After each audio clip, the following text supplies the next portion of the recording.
I'm off the grid. I decided to do this right after I left office as governor because I was young enough to go on an adventure, and I decided to do it. And so we ventured down here, way down south of the border, about 1,000 miles, and I bought a home that I'm an hour from pavement and an hour from electricity.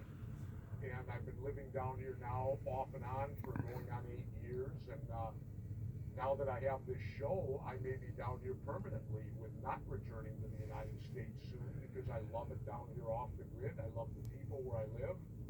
And it's now the creation of my show, broadcasting back into America as opposed to looking at America from the outside looking in as opposed to the inside looking out. Yeah.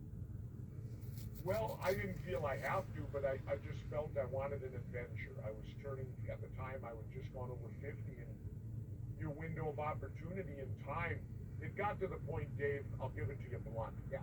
When you get to my age, at about 60 years old, 62 I am now, time becomes more important than money.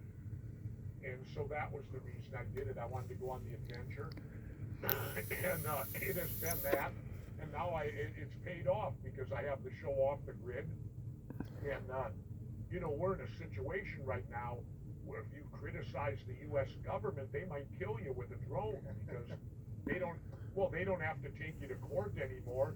They don't have to charge you with a crime.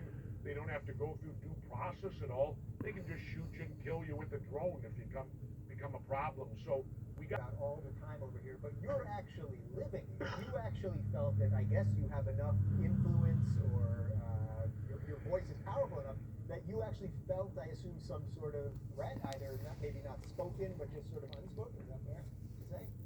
Oh no, I never got threatened, but I was being blackballed up there. The last book tour I did, none of the networks, NBC, CBS, or ABC would have me on. Fox won't have me on.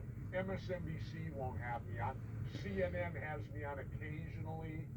So this presented an opportunity. What happened, I was doing a book tour and I saw on my schedule Larry King, and I thought, wait a minute, Larry retired. What's this? And I walked into a hotel in New York, and there was Larry King. Yeah. Larry said, I'm on Aura.tv. This is where you need to be. And so we started discussing it, and I explained to them, I said, well, there's a problem. I live off the grid for 4 to 5 months a year. How could I possibly do a show for you? And they said, that's not a problem. We have state-of-the-art technology. They said, as long as we got energy and as we get a clear shot at the satellite, we can do your show from anywhere in the world. And so that's how off the grid became the show. We thought then, let's make that the show, that we're off the grid broadcasting back to the United States. Much the same.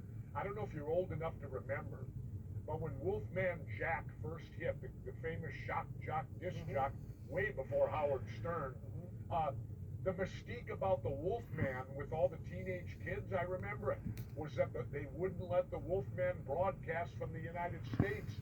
So he had to broadcast from Mexico into the United States. And that's what we all believed as teenagers about the Wolfman. So I'm just kind of using the old Wolfman Jack thing here. I'm probably in the history of filmmaking. Did they let you keep it? No, not at all. That's the helicopter minigun. Oh. I was the first person in Predator to shoot it handheld. It shoots 7,000 rounds a minute, I think, something like that. It's a Gatling gun is what it is, and I was shooting a full ammo load. Didn't kick that much, it just torqued to the left a little because the barrels swing counterclockwise. But the unique thing about the gun is it's electronically fired. There's no trigger. They would run battery cables up my pants leg and out and splice it into the weapon, and then there'd be a guy in the bushes, and it was time for me to shoot. He'd touch the two ends to the car batteries, and I'd start firing. Wow, that is unbelievable. What was your classic line there? Do you remember it? I ain't got time to bleed. There, in the movies you did. What was so cool about the 80s that so many people, obviously myself included, have such great nostalgia for that time?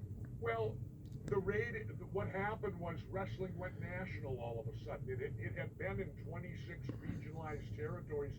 It had come out of the carnival world. It had gone into the 26 regionalized territories, and all these promoters, 26 of them really were kind of like the mafia. Jesse Ventura. That was my next question. some of your early memories of working with Jesse the Body Ventura in AWA. Let me, as long as we're on the subject of the moniker Mean Gene, I was never in love with it, but I guess it served me well through the years. We've got a few burger and pizza joints up with the Mean Gene's name on it. Jesse Ventura was this flamboyant guy with the boas and the tie dyes and everything else who would come on. And our regular show, which we would do wraparounds on. The wrestling was one thing and separate, and then we do the wraparounds. Jesse would come on out, and he always was a name dropper. Jesse, where have you been this week? Well, I've been with Mick Jagger and the Rolling Stones and Keith Richards and myself. We're like this. God, that's impressive, Jesse. Who else? Bruce Springsteen. God, does he love me? Wants me to be his personal bodyguard. So the one time he came in and said, Mean Gene, or no, he didn't say Mean Gene. He said, Gene Okerlund, do you know who I was partying with this last weekend? I said, Jesse, I couldn't have a clue. He said, Tom Petty and the Heartbreakers. I said, you're kidding me, Tom Petty? Wow. He says, you know who Tom Petty is? And I says, well, of course I do, Jesse. He's a famous race car driver. And with that, that's where Jesse came up. That was Mean Gene, and the name kind of stuck after that. Did you ever think that Jesse would go on later in life and become a mayor and all that stuff? Governor, I'm sorry. Well, mayor also. Right. Both the mayor and the governor. You know, the one thing that I guess I realized at this juncture in my life, you never say never. A lot of people thought Jesse Ventura was a kook. He was a bona fide, free spirit. In his book, Don't Have Time to Bleed, or whatever the name it was, too much information there. He talked about the Mustang Ranch and about smoking a joint or two through the years. Maybe that was too much information, but you know what? In Jesse, at least, you knew what you got, because he didn't hold anything back. He didn't try to kayfabe anybody. Right. He told it the way he saw it. And a very opinionated man, no question about it. How real back then was the rivalry between Hulk Hogan and Jesse Ventura? Well, there was a rivalry, still is today. Jesse was Jesse, and to tell you the truth, I think he might have done a little bit of a knockoff on superstar Billy Graham, which they also accused Hogan of doing, with this. But there was a rivalry there. Jesse was on top, but Hogan came into the territory in the AWA, and all of a sudden, Hogan became the big deal. Jesse and Adrian bailed. They went to New York, and they didn't see each other until Hogan arrived on the scene here in late '83, and of course, the big January in '84, where he became the WWF World Heavyweight Champion. Jesse did not like that. That was my spot. Right. I guess, were you surprised when you saw more and more of your old AWA peers coming over? No, not at all. I knew they had great talent back there. The guys were trained well. They were at least in the ring, disciplined. Some of the organizations weren't run by wrestling people, quite candidly, and things. Body, the mind, and he's truly one of the greatest of all time. He is Governor Jesse Ventura. And Governor, we are so excited to have you with us. And, thank you. That's really all I could say. Well, you're welcome. I don't do many wrestling shows anymore, probably because I'm a bit ignorant. You guys probably know 10 times more than I do about what's happening in the world of wrestling today, because I'm on to other things and always have been, and kept myself going. None. And I'll tell you why. Because there is nobody that works hard enough to earn $1 billion. And my argument is this: the two jobs I did in my life that were physically the most demanding and mentally the most difficult that I ever did paid me the least amount of money.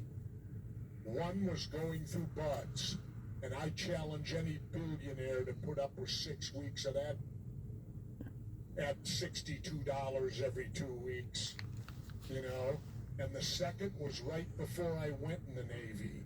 I had a job with the Minnesota Highway Department, couple bucks above minimum wage. I worked for the bridge crew, and you know what my job was? I worked a 4-day work week, 10 hours a day, so I could have Friday, Saturday, Sunday for the weekend. You're 18, of course you're gonna do that. But I worked 40 hours in 4 days on the bridge crew, and guess what I did? Ran the 80-pound jackhammer.